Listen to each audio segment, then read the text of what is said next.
I had always been the dreamer in my family. My mother, a teacher, and my father, a man who had spent his entire career working as a manager at a small furniture company, never understood why I was so driven to succeed in a world that constantly told me I didn't belong.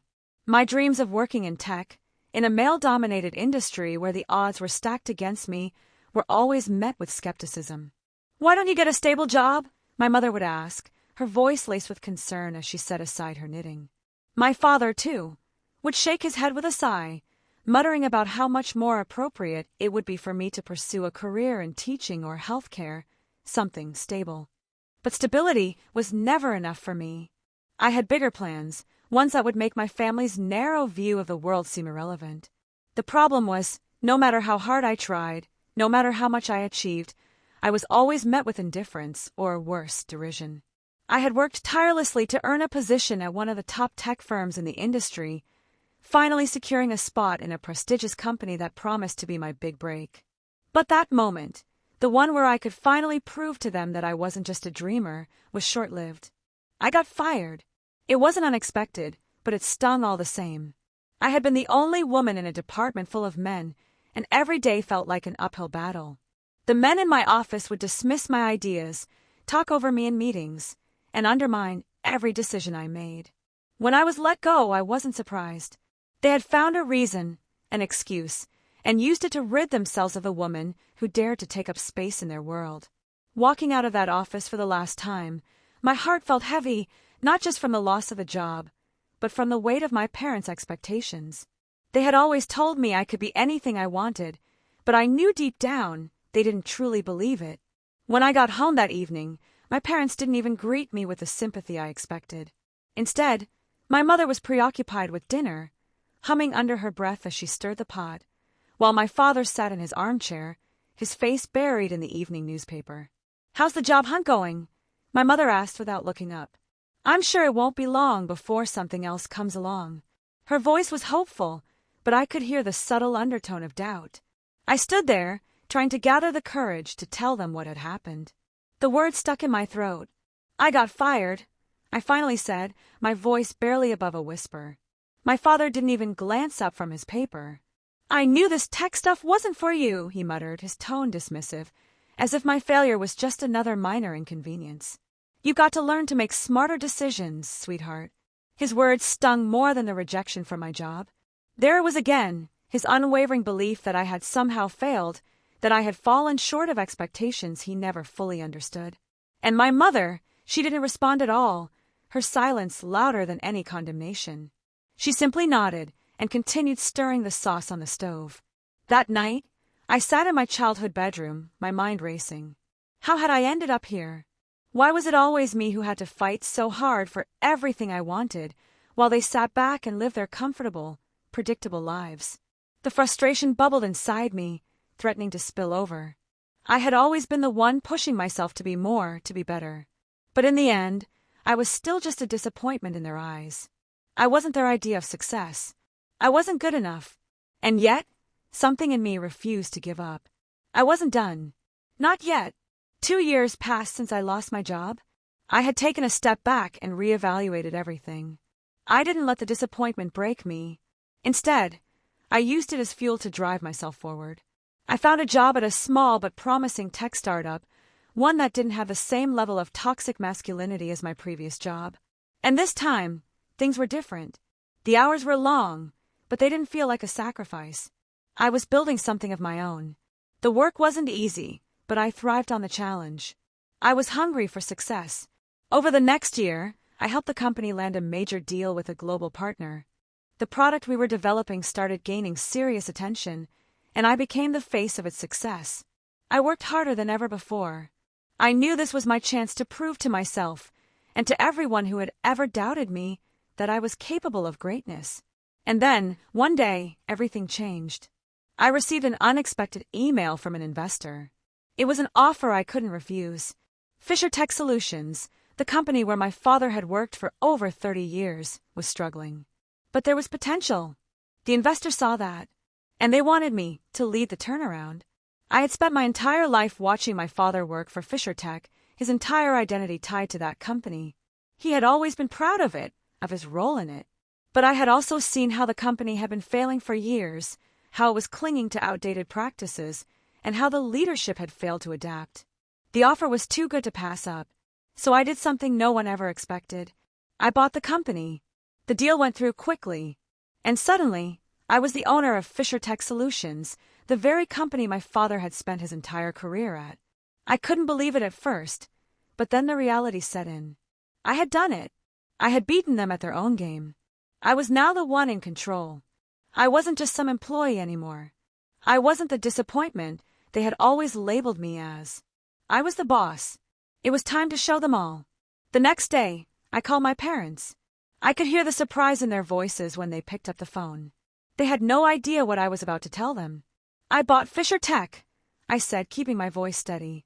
There was a long silence on the other end of the line. My father was the first to speak. You what?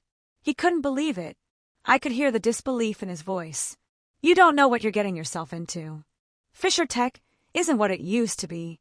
My mother chimed in, her voice laced with concern. You don't need to do this, honey. Why not just find a stable job like everyone else? I stood firm. I've already made my decision, and I'm going to make this work. It wasn't about getting revenge. It was about proving something to myself. It was about showing that I could succeed on my own terms, without their approval or validation. But as the weeks went by, things started to change. The more I worked to turn Fisher Tech around, the more I realized that this wasn't just about business. It was about family. My parents' world was crumbling, and they couldn't see it. They couldn't admit that the things they had worked so hard for were slipping away. It wasn't just about the company anymore. It was about the years of resentment and missed opportunities. I had fought so hard to get here, to prove that I was worthy. But was it worth it? Was it worth the price? As Fisher Tech grew under my leadership, I found myself at a crossroads.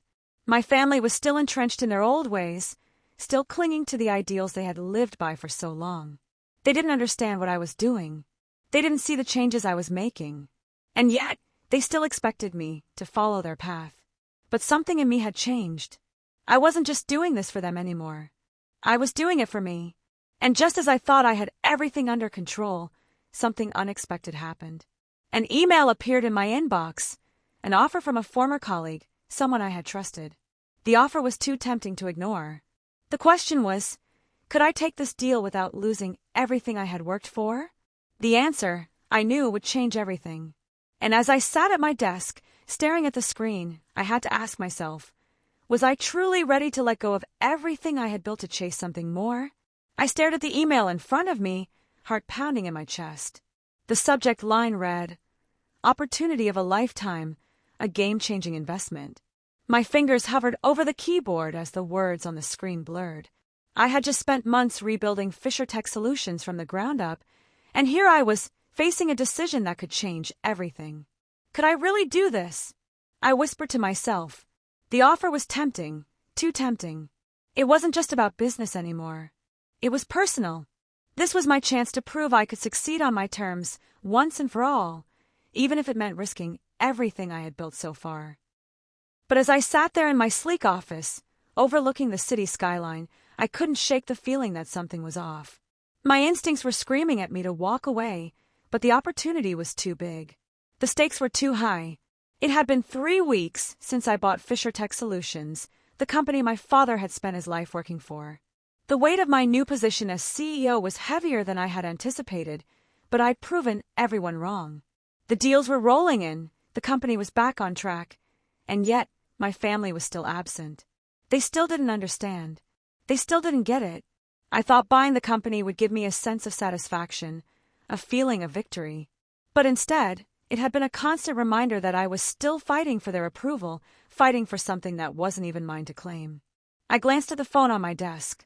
The familiar, low hum of silence filled the room. My parents hadn't called. My mother's voice, once filled with doubt and skepticism, hadn't once checked in to see how things were going. And my father, well, he was still the same. Still unwilling to admit that I had achieved something he could never fathom. Just then, the door to my office creaked open, and Mark, my assistant, stepped inside. He looked at me with a mix of curiosity and concern. "You look like you're a million miles away," he said. I forced a smile, just thinking about the next step. Mark raised an eyebrow. I think you've earned the right to relax for a minute. You've done more than anyone expected. But I wasn't ready to relax. Not yet. I still had something to prove. There was one last hurdle, one last obstacle standing between me and true peace. And that obstacle was sitting across the city in a dingy boardroom, waiting for me to make my move. The email I'd received was from someone I hadn't spoken to in years, Darren Wells, a former colleague from my previous company. Darren had always been ambitious, always looking for the next big deal. But he was also cutthroat. He had a reputation for making ruthless business decisions, and he wasn't someone I could trust. Still, his offer was tempting. Too tempting. He was offering me a partnership in a new tech venture that promised exponential returns. The potential was undeniable. But as I sat there, staring at the screen, I couldn't ignore the nagging feeling in the pit of my stomach. What if it was a trap? I had worked too hard to get where I was to risk losing everything on a whim. But I knew one thing for sure, this was a moment of reckoning. This was where everything would change. And it was up to me to decide how the story would end. I took a deep breath and made my decision. I responded to the email, agreeing to meet with Darren the next day. I had to know the truth. Was this the opportunity one had been waiting for, or was it just another one of Darren's schemes designed to tear me down? The next morning, I walked into the meeting room, my heart racing. I had already mentally prepared myself for whatever came next. I wasn't about to be blindsided again. But as I shook Darren's hand and sat across from him, something in his eyes told me I wasn't going to like what he had to say. "I knew you'd come around," Darren said with a smirk. He leaned back in his chair, clearly at ease. Too at ease. "I've been watching you, Vanessa. Watching how you've turned Fisher Tech around. It's impressive, really. But I think you're ready for something bigger. Something that'll put you on the map." I raised an eyebrow. "And what exactly is it that you're offering me?" Darren's smile widened. "We've got a game-changing project on the horizon. A new software that'll revolutionize the industry. We're looking for someone to come in and take the lead. Someone with vision. Someone like you." I studied him carefully. There was something too polished about his pitch, too rehearsed. "What's the catch?" I asked, my voice steady but tinged with suspicion. Darren paused, then leaned forward. "The catch is simple," he said, his voice dropping to a whisper. "You'll have to buy in. And I mean buy in. If you want to be a part of this, you need to prove you've got the resources. It's going to take everything you've got, and then some." My mind raced. This wasn't just about business anymore. This was about power. Control. Darren was offering me a seat at the table, but at what cost? "You'll have full autonomy," he continued, sensing my hesitation. "But you have to make a decision now. We're at a crossroads, and I need someone who can take us to the next level." I felt the pressure mounting, the weight of the decision pressing down on me. Was this the opportunity one had been waiting for? Or was I walking into another trap set by someone who only cared about their own success? Before I could answer, Darren slid a folder across the table. "Everything you need to know is in here," he said. "The numbers, the projections, the potential." I hesitated for a moment, then opened the folder. The figures in front of me were staggering. If everything Darren promised came to fruition, I would be at the helm of one of the most innovative projects in the tech world. I could finally prove my worth to everyone who had ever doubted me. But then, something caught my eye. A name at the bottom of one of the pages. Fisher Tech Solutions. I froze. Darren noticed my reaction. "What's wrong?" he asked, leaning forward. "Something bothering you?" I closed the folder slowly, my mind racing. What does Fisher Tech have to do with this? Darren's expression faltered for a split second. "I'm not sure I follow you," he said, his voice suddenly guarded. But I knew. I had worked too hard to build Fisher Tech back up, and now I was staring at the reality that Darren's new venture might not be as independent as he claimed. Fisher Tech was more than just a company. It was my family's legacy. And if Darren was involved in it in any way, then I was walking into something much bigger than I had anticipated. I stood up abruptly, my chair scraping against the floor. "I think I need to think about this," I said, my voice steady but shaking inside. "I'll let you know." As I walked out of the room, Darren's voice called after me. "You've got 48 hours, Vanessa." I didn't turn around. I had made my decision. I was done playing by anyone else's rules. But as I walked back to my office, the weight of the decision pressed down on me. This wasn't just about business anymore. This was about family, and I was about to take a step that would change everything. The stakes had never been higher. I didn't know what I expected when I walked into that meeting with Darren. Maybe I thought I could control the situation, manipulate him into showing me his true intentions, or maybe I just needed one last confirmation that the deal was as dirty as I suspected. But when I saw that name, Fisher Tech Solutions, on that document, everything I had worked for suddenly felt fragile, like a house of cards on the verge of collapsing. The truth hit me like a freight train. Fisher Tech wasn't just a company I had bought out of necessity, it was a family legacy. And Darren? He had been playing me from the start. The old man's tricks weren't just about investment or growth, they were about control, about my control over something bigger than me. Something my father had fought for all his life. I couldn't believe it. After everything, I had just been another pawn in Darren's game. The company I had painstakingly rebuilt, taking it from the brink of bankruptcy to success, was a mere stepping stone for Darren to get even with my father, someone who had once beaten him at every corner. Darren had chosen me, not because I was capable, but because I was tied to the very thing that he had lost, family. But I wasn't going to play his game. Not anymore. The adrenaline was pumping through me as I left his office, my hands trembling with fury. I had to confront this now. I couldn't afford to let Darren, or anyone else, control my narrative. The first thing I did was pick up the phone and dial my father's number.